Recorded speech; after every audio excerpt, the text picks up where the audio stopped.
Alrighty, good morning everyone. We just want to welcome you to our Sunday school lesson. My name is Arthur Tockney. I am the associate pastor for Cushing Indian Baptist Church, and you're with Cushing Indian Baptist Church this morning. And we're moving right along through our Sunday school season, and today's lesson is actually going to, so we closed out, through our reading, we closed out Proverbs. And now we're jumping into the Song of Solomon, or Song of Songs. And we're going to be at the very front of the book. The Song of Songs, let me get to my deal here. It says, the book serves as a poetic chronicle of Solomon's romantic relationship with the Shulamite woman, which is mentioned in chapter 16 or Song 16. Solomon himself speaks as the man. The poem includes 4 other voices: the woman, the young woman, the narrator, and the brothers. The voices blend together to produce rich insight into God's wisdom regarding relationships, love, romance, and marriage. In the first verse of the poem, Solomon comes into view. He's about to deliver his finest poem. Then the woman speaks. She introduces herself by way of her longing to be with the man. She is from Kedar, and her skin shows the effects of working long hours under the sun. She had to work outside because her brothers forced her to take care of the vineyard. But the man sees her as perfectly beautiful and goes on. What happens next in the poem can be understood as an invitation. The man invites the woman to join him for a stroll through a vineyard on a spring day. They talk about the threats to their relationship. She encourages him to guard the love that they share together and affirms their devotion to each other and her desire for him. She encourages him to affirm their devotion. She describes what appears to be a dream or a nightmare. She's awakened in the night and realizes that she's alone. Her longing for the man makes her leave her bedroom and search for him in the city. The guards find her and she asks for help so she could find him. She's reunited with him and they go to her mother's house. And that's where we're going to end up in verse 5. We're going to be in the second song, starting in 15. It says, "Catch the foxes for us, the little foxes that ruin the vineyards, for our vineyards are in bloom." Solomon's love poem tells a story about his romantic relationship with the woman who would become his wife. Like other love poems, it's written with a rich blend of literal and figurative language. Interpreting the parts of the poem that have been written using figurative language can be somewhat challenging. This verse happens to be one of those passages. The figurative language makes it full of possible implications for God's people. Through the centuries, Bible teachers have offered a variety of possible interpretations based on their unique perspectives. It says the setting takes place in a vineyard, and they're on a romantic stroll, and we go back to let's see. It says, "Arise, my darling, come away, my beautiful one, for now the winter is past, the rain has ended and gone away." That's from 10 and 11.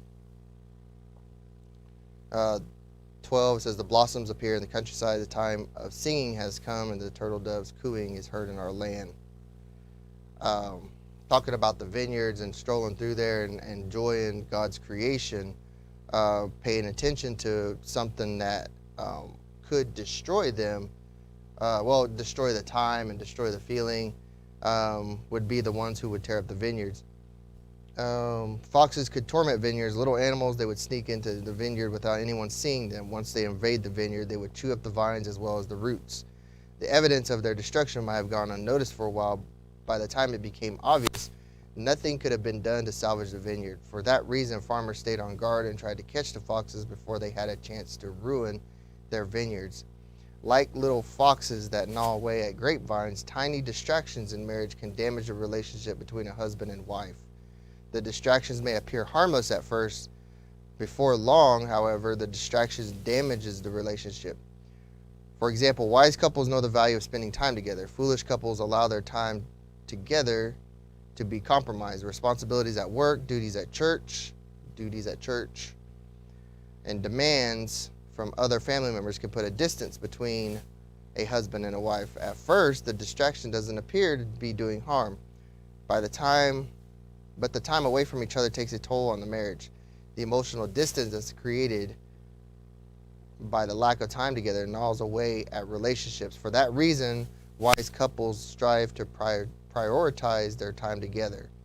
They work at making sure the time together counts as high-quality opportunities to strengthen the bond they established when they got married.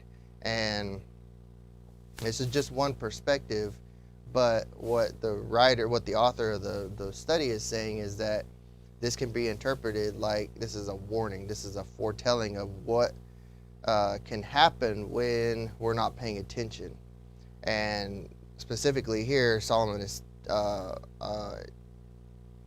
a journey, on a walk, but the woman, in trying to provide him wise counsel, says, let's take care of these things so that we don't have to take care of them later.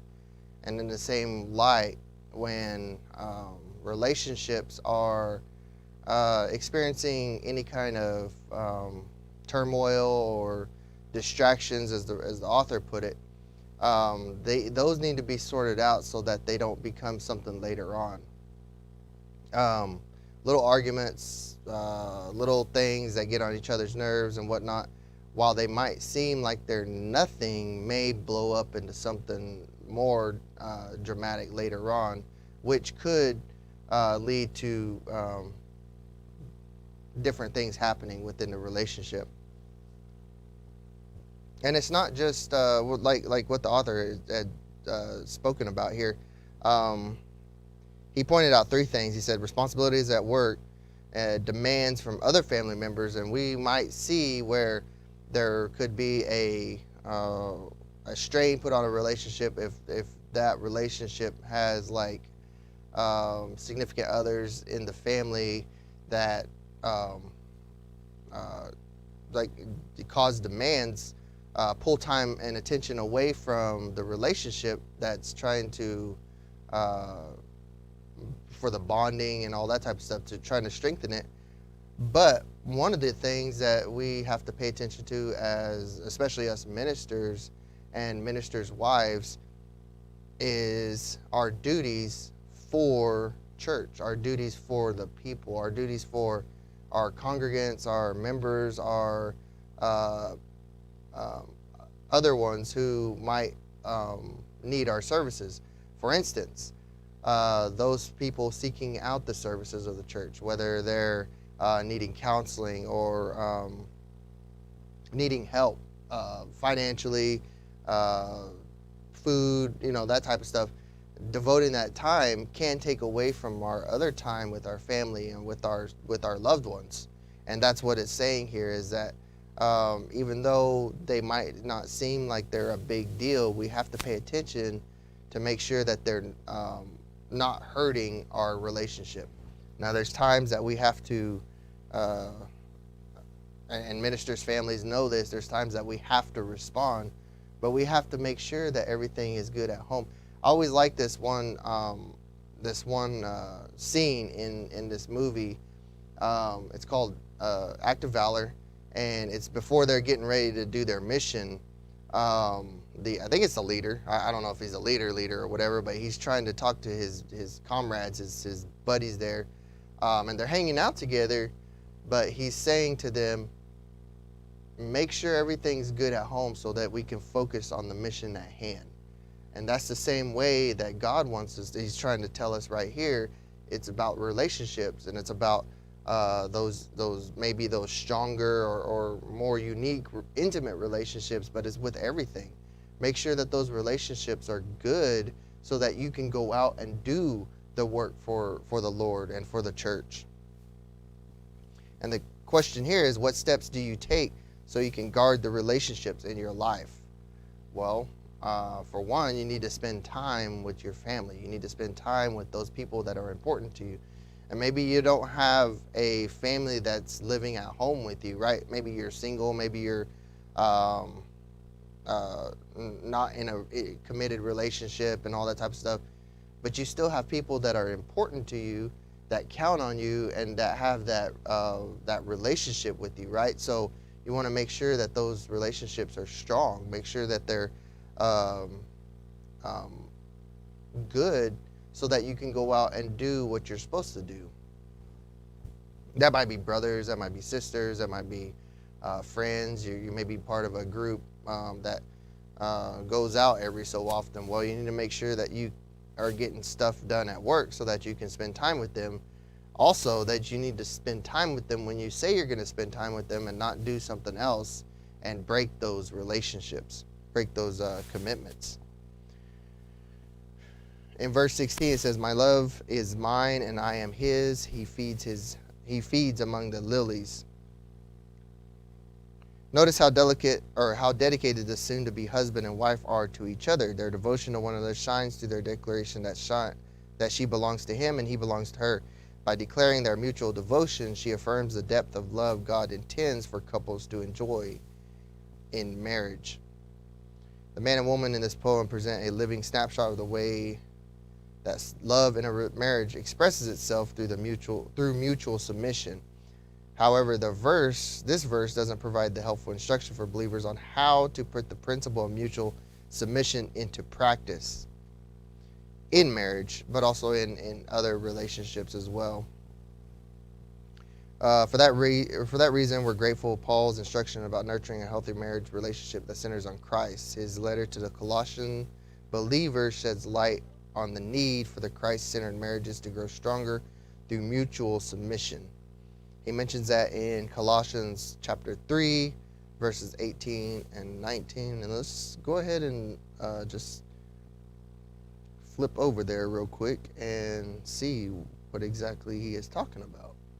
Again, Paul in Colossians 3. We just talked about this Wednesday. This passage here, 18 and 19. It says, "Wives, submit yourselves to your husbands as is fitting in the Lord." And then he addresses the female gender in this part, and then the male gender as well. He says, "Husbands, love your wives and don't be bitter toward them." And then he addresses later on the rest of the family members, but also the whole household. And this is what the writer, or this is what Solomon is trying to teach about in the Song of Songs, but also what Paul is elaborating on in Colossians, is that you need to have God first. And in any relationship that's going to be successful, you need to put the Lord as the priority, so that you will be successful, because you keep your focus on him. He will provide the things that you need for the relationship. You dedicate your time and your effort towards him in seeking him, you will be blessed with the reward of doing so by the things that he does for you. So it's kind of difficult to understand, but think of it like this. If a man, and we're just talking about a regular husband and wife situation here. If a man wants to love his wife, he might want to get her things, he might want to do things for her, but that takes time, it takes effort, it takes money and resources. If he wants to cook for her, right? For him to do that, he has to go out and get a job, or he has to go out and seek those things, right? The only way he's going to go about and be successful about that is, again, trusting in the Lord that he's provided him the skills to do so, that he's provided him the opportunities to do so, and that's what he's going to go do. Now, because he's putting the Lord first and putting him as priority, and this goes for the wife as well, as long as they're seeking out the Lord and seeking out the best opportunities that the Lord has provided them with, in return, they're going to get what they're hoping for, what the Lord has blessed them with. so that they can then satisfy the relationship with what they wanted to do, whether that's build a house, buy a house, cook food, or go out to a nice dinner, even raising children, right? Go out and providing for your family. You have to have certain basic needs, especially here in America. We need to have food, water, and all that type of stuff, because we would not food and water, but electricity, running water, and all that type of stuff, because it would be weird in America to not have that type of stuff, to be able to have a family but not be providing that stuff. And there are situations out there where we're not necessarily doing that. But what he's trying to say here is put the Lord first, and you're going to be able to move on towards those things. His letter to the Ephesians contains instructions on this important part in the marriage that goes into greater detail, and we've talked about that as well, but we'll just go briefly over there to Ephesians. Let's see here. Oh, I exited out. I was talking with people back in the day, and it would say X out of that. And me being a computer geek, I was like, that's not what it's saying. It's saying exit out of the program, not X out, which there's a little X that you click on. But it's not so for all the computers, right? Macintosh, you have a little red button. Anyways, 5:22 says, wives, submit yourselves to your husband as the Lord, because the husband is the head of the wife, as Christ is the head of the church. He is the Savior of the body. Now as the church submits to Christ, so also wives are to submit to their husbands in everything. Then he goes and addresses the husbands. He says, husbands, love your wives, just as Christ loved the church and gave himself for her, to make her holy, cleansing her with the washing of water by the word. He did this to present the church to himself in splendor, without spot or wrinkle or anything like that, but holy and blameless. In the same way, husbands are to love their wives as their own bodies. He who loves his wife loves himself, for no one ever hates his own flesh, but provides and cares for it, just as Christ does for the church, since we are members of the body. For this reason, a man will leave his father and be joined to his wife, and the two will become one flesh. And he ends in 33. He says, this mystery is profound, but I am talking about Christ and the church. To sum up, each of you is to love his wife as himself, and the wife is to respect her husband, right?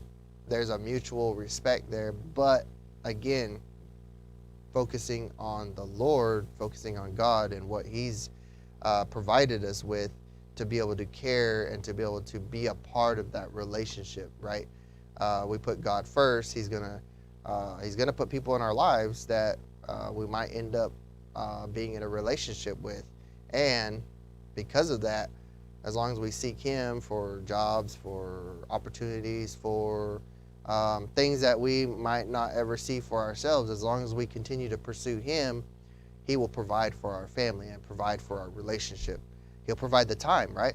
We seek him, we read his word, we get to spend a little bit of intimate time with him, and then we get to share that knowledge as well.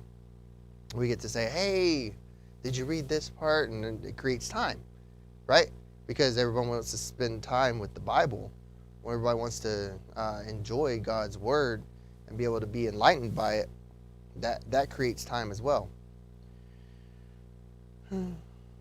Applying it means that a wife submits to her husband by affirming his role in the marriage as the leader. Also, it means that a husband devotes himself to his wife by his willingness to give up his personal preferences in favor of what is best for her. By putting this kind of mutual submission at work in the marriage, the couple builds trust, and as the couple nurtures a sense of trust in each other, their devotion to one another grows stronger. Trust develops an increasing depth of devotion that strengthens the marriage and fills it with delight. The woman's declaration in verse 16 expresses the anticipation of intimacy after their wedding. With the reference to feeding among the lilies, she indicates that with figurative language that the day the day when he and she would be able to give themselves to each other completely without reservation.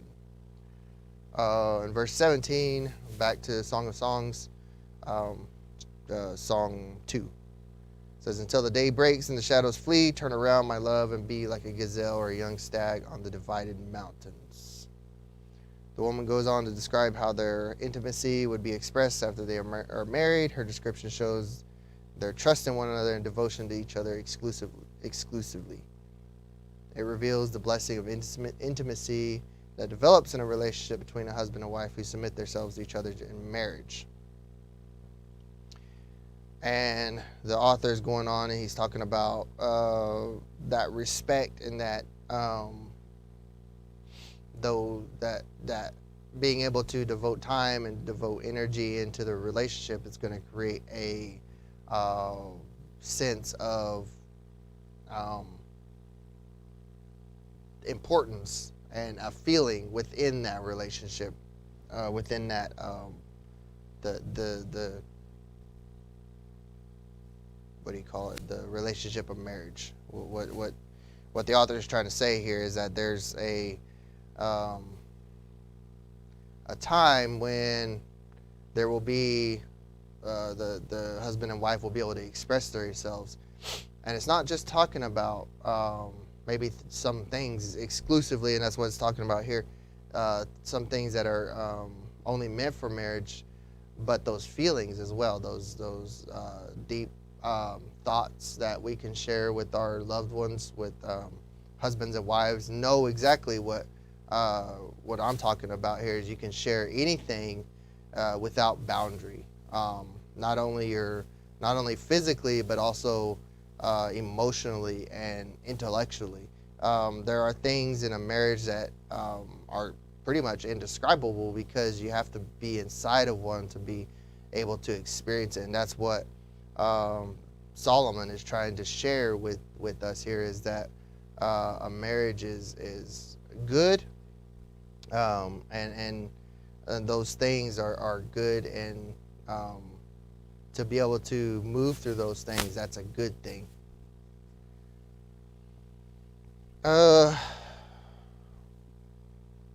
We are going to end right there on that one.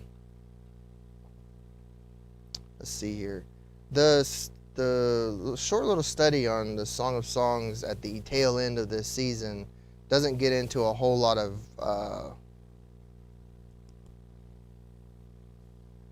time on Sunday morning to be able to do. But what I would like for us to do is be able to read through the book. It's not very long. It's not very tedious as well. In fact, I like how the author described it. It's a poem, and you know, on some of these books, it can get really in depth with a lot of different ideas. But the Song of Songs is literally a song, and so if you kind of have that tempo and just move through it and get your take your notes and all that type of stuff and be able to read through it, you'll be able to understand it a little bit more. And we have 2 weeks left. Well, we have a week left, and then our final lesson next week for this study. So like we're going to do with our Wednesday studies, maybe next week we're going to have a little bit of a open time to be able to comment, to be able to submit questions or anything like that. Not only just Song of Songs, but also Proverbs. Maybe we can share our favorite proverb or whatever. And we'll get started maybe a little bit early so that we can wrap up and have everything done before church service. And so I encourage you guys to, again, read through songs, maybe hit on the highlights, what your favorite proverbs or whatever for the Proverbs study that we did. And then the week after, we'll be moving into the book of Isaiah. And it was really difficult to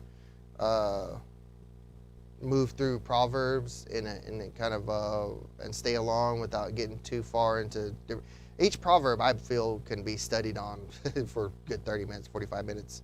But um, what we're going to go back to with the book of Isaiah, especially since we're not going to be back in church, we're going to have the slides up. We're going to move through it like a regular, what we were used to with Romans and other books before that.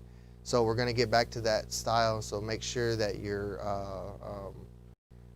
get your study. How are we going to do that? We'll reach out to everybody and see how we're going to be able to do that so that everybody has a book. I know that I have my material. Maybe we'll just copy and we'll send that stuff out.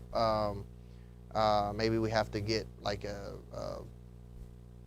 private group or whatever going or whatever so that we can get all that stuff out. But we'll get it all figured out. So get ready for our next study in a couple weeks. Again, Book of Isaiah.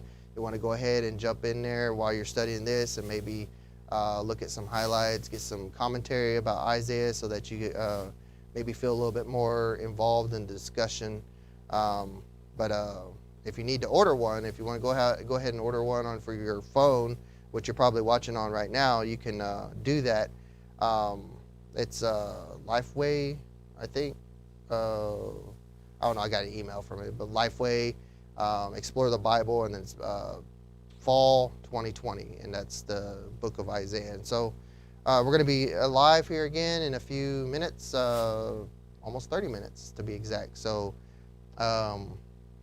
get situated, get your dinner or get your breakfast, get your situation all figured out so that you can tune in and listen to what God has in store for us. And so I don't have a cue here, so see you in a little bit.